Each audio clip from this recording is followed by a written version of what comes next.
Hyundai still believes in bringing sedans into the market. So obviously, Sangyup and I had a chance to go through the Sonata. We're actually going to go over to the venue right now. So let's go ahead and go over and take a look at the venue. Let's do that, yeah. This was a little bit of a showstopper earlier today. So we saw this vehicle come out first, and it's got a great exterior design. Now, the utility vehicle of the year named here in North America was the Hyundai Kona. Yes. And I just did a story on that vehicle for under $30,000. Lane departure warning technology, front pedestrian detection. It all, doesn't it? It has everything in it for less than $30,000. And now this is a smaller vehicle than that. Let's just start with the inspiration behind the design of this vehicle. Okay, I think the inspiration behind this vehicle, obviously we start thinking entry-level vehicle. Entry-level, it's actually it doesn't have to be cheap, isn't it? Can entry-level a vehicle to have a very distinctive character, and almost like I'm buying this car because it's so cool. Yeah. That is the whole idea behind it. Come on, I want to make sure as we're talking about it, people still get a chance to see the design of it. Smaller footprint. How much smaller is this than the Kona? This is actually, the roof is about 10 millimeter difference, but footprint is about 6 inches shorter. So it's actually definitely one segment smaller than the Kona. Kona is, we call this a B segment SUV, which is really crowded market with a lot of cars. This is why you look at the Kona, it has a very sporty profile, even though it's an SUV character. We almost take this car to have a completely opposite side of it. Smaller A segment, why not? A segment has a more bolder character around the vehicle. A segment SUV is actually, in a way, for us, it's a blue ocean. There's not many other competition.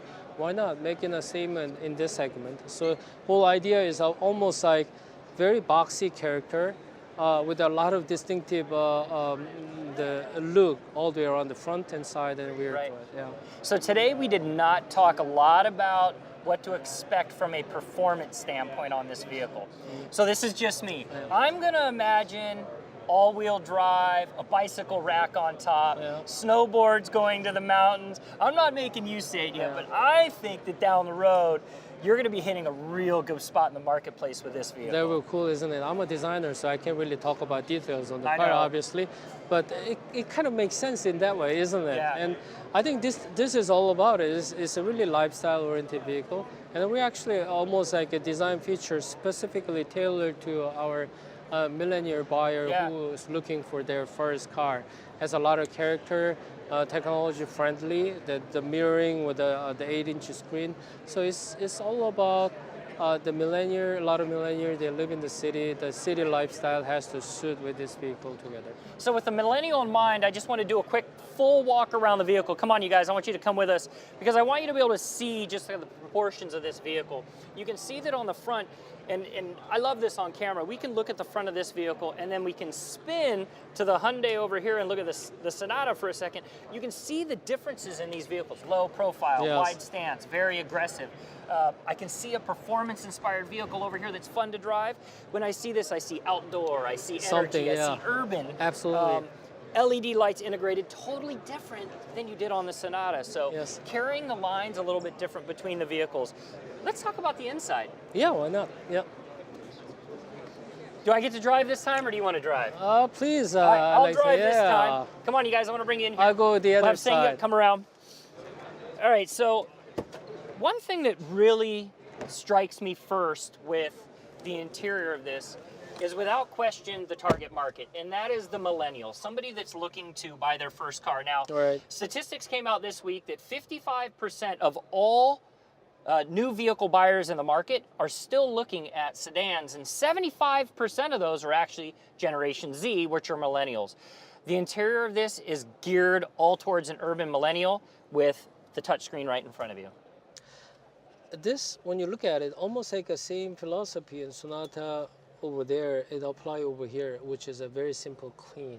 There is no add-on lot of details, no clutters in the interior design. Very simple, but architecture itself is almost like taking the character of being bold outside to inside of it.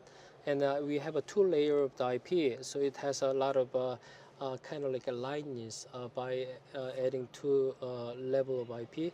Obviously, a lot of storage space over here and over there. But most importantly, and the smartphone is actually not only important for millennials, but also everybody these days, isn't it? So the focus here over here is based upon 8-inch screen, the best mirroring the possibility with the car and your phone together. So let's talk a little bit about the technology in this. USB connectivity to power your devices, Yes. touch screen with navigation and Bluetooth technology, the ability to connect your smartphone on the interior of this vehicle, a price point that is going to be sub $20,000 for this vehicle, probably starting into the marketplace. When is this going to come to market? It's going to be hit the market end of this year. End of this year. Yeah. If I had to take the Sonata and the Venue and say, Sang-Yup, you're the designer. There's always one thing that you love the most about a vehicle. With the Sonata, what's the first thing that you love the most about designing it? This is very difficult question, obviously, but I must say that we're actually adding a lot of sensuous character into the Sonata, which is very important. As far as the feature goes, I'm so proud of how DRL headlamp turned out because this I is agree. something else you've never seen it before. And then with the Venue, Venue is actually its own character. It's a very, very special because this character is something you don't see in the market, obviously. It's an A segment SUV, which you don't see a lot anyway. It's a distinctive character, very boxy character, almost like a very, very bold character, all stand out by itself. so a lot of news obviously here at the New York International Auto Show. This is the fourth and last one of the year here in 2019. We started in Los Angeles with the Palisade, right? Then we went on to Detroit where the Hyundai Kona won the Utility Vehicle of the Year. We stopped in Chicago for a few days to launch and talk about new vehicles, and now we are here in New York City with the Senior Vice President of Hyundai Design, Sang-Yup Lee, talking about two vehicles, and let's just talk about that for a second. Most automakers come to a show, they launch one vehicle. Hyundai launched two here at the New York Auto Show. A lot of news, of course, coming out of the Hyundai booth. I cannot wait to see what the future holds. Thank you so much for your time today. And thank you to everyone that's tuned into our live stream here at the New York Auto Show. A lot of fun, great design vehicles, Hyundai showcasing why it is quickly establishing itself as one of the industry leaders. For now, I'm Mike Caudill here at the New York Auto Show.